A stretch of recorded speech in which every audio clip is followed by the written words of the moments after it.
lazima utakubali. Kwa nini usikubali? Kila mtu amekubali uelimisha. Ndio kuweka court injunction kwa sababu mimi nasema kwamba yeye alinipeleka mahakama ya Kinondoni. Kwa hiyo inabidi anitajie kwamba mimi niliweka court injunction kwenye mahakama gani, kwa sababu yeye alinipeleka mahakama ya Kinondoni. Of course the option ya kuweka court injunction ilikuwepo, lakini sikukusudia wala nisingeweza kufanya, kwa sababu kama ninavyosema mimi naelewa unyeti wa hii shughuli nzima na ninaheshima kwa mchakato mzima na kila kitu, na ndio maana mpaka leo nini kwenda kuweka court injunction. Ningeweza hata kuitisha press conference kama nilivyofanya jana kabla ya hii event, lakini out of respect nikatumia taratibu zote, nikavuta subira yote kuangalia kwamba kifanya nini. Na anavyosema tumekutana siku moja kabla sijafanya concert, kabla sijafanya press conference, ni kweli tulikutana, na sio kwamba yeye alinitafuta, ni mimi, sisi ndio tuliinitiate kukutana naye kwamba bwana, hichi kitu tunakimaliza vipi, kwa sababu wewe umekaa katikati ya hichi kitu wakati kimsingi yeye hakutakiwa kukaa katika hiki kitu, kwa sababu sisi tulikuwa tuongee na yeye, japokuwa sisi tulikuwa hatutaki yani tulikuwa hatuwasiliana na yeye, sisi tulikuwa tunawasiliana na Mareli Anomo. Tunajua kwamba kuna hila alifanya, lakini tulikuwa hatuna namna ya kumuingiza mpaka pale alipojiingiza mwenyewe, alipoingiza jina lake kwa kutupeleka sisi mahakamani, kwa jina lake kuwepo katika ile summons ya sisi kuitwa mahakamani. Kwa hiyo kusema kwamba mimi ndio nilikuwa kwanza kuweka court injunction, aseme tu kwamba tuliweka court injunction kwenye mahakama gani, kwa sababu kila kitu kiko wazi, na anachotakiwa kujua ni kwamba hii issue sisi tunaichukulia very serious kuliko wanavyofikiria.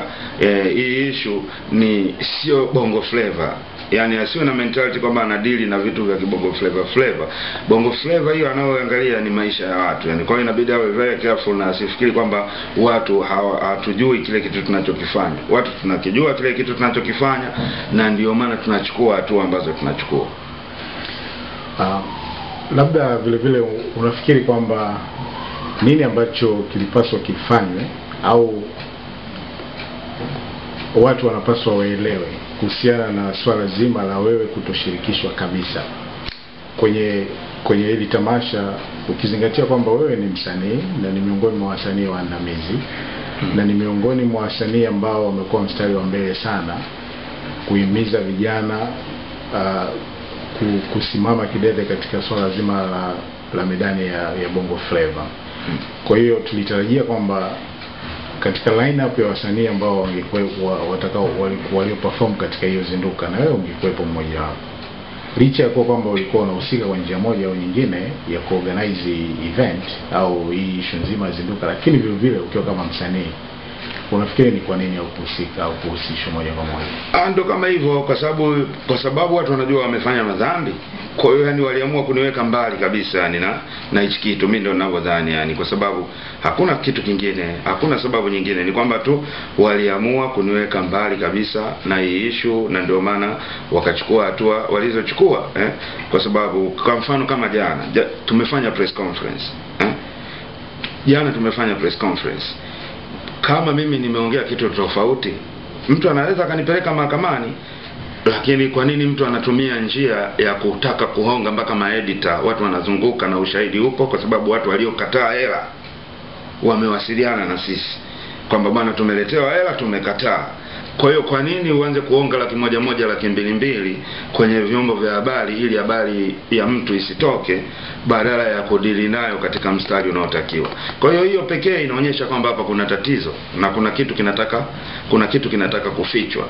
Kwa hiyo mimi sidhani kama ni sahihi, na kwa kweli tutaendelea kupress hii issue, achana na mambo ya kisheria, pia hata kijamii, kwa sababu huu ni upotofu wa kijamii. Vitu vinavyofanyika kama hivi, ufisadi, rushwa, ndo elements zake hizo. Tutaendelea kweli nazo kudili nazo katika ule mfumo wetu wa kibongobongo. Na siku moja kabla ya kufanya press conference inadaiwa kwamba ulikutana na Ruge na mkaongea. Nini ambacho mlichozungumza katika swala ile zima na kukubaliana labda kimsingi? Kimsingi tulikuwa tunaongea kwamba bwana, mimi nilikuwa najaribu kumuonyesha jinsi gani ambavyo niko uncomfortable na kumchanganuo huu na kumweleza kuaddress kwake kwamba kwa nini anakuwa tatizo yani. Kwa sababu kama ninavyosema, wale wazungu walipofika hapa, sisi tulikutana nao tarehe 10 saa 4 asubuhi pale Seacliff, na tuliongea nao. Kimsingi walikubali haki yetu ya kwamba tunastahili kulipwa regardless how much, lakini kimsingi walikubali kwamba tunastahili kulipwa, na wakasema kwamba wangeongea na New York makao makuu yao, alafu mwisho wa siku ile wangetupigia simu kwamba tukae tumalize na kwamba tunamaliza vipi. Lakini matokeo yake baada ya kutoka pale na kwenda kupata ushauri wa Ruge, kitu ambacho mwenyewe Ruge wakati tunaongea naye siku ile alisema kwamba walienda kupata ushauri wake wakiwa waoga.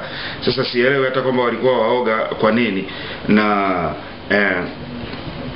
na matokeo yake kilichofuata baada ya sisi kupata simu au mawasiliano yote na kukaa chini na wale watu ili tulijadili tuangalie tunamalizaje na sisi tuendelee na 50 zetu, ndio tunapokea hiyo barua ya Bwana Ruge kwamba tunatakiwa mahakamani, ambayo yeye anasema kwamba tuliombwa,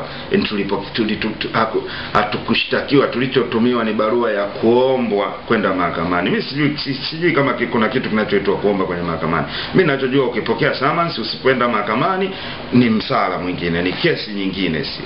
Kwa hiyo mimi nilichukulia very serious, ukizingatia mimi binafsi ile ndio ilikuwa mara yangu ya kwanza nasimama mahakamani katika maisha yangu kwa kweli.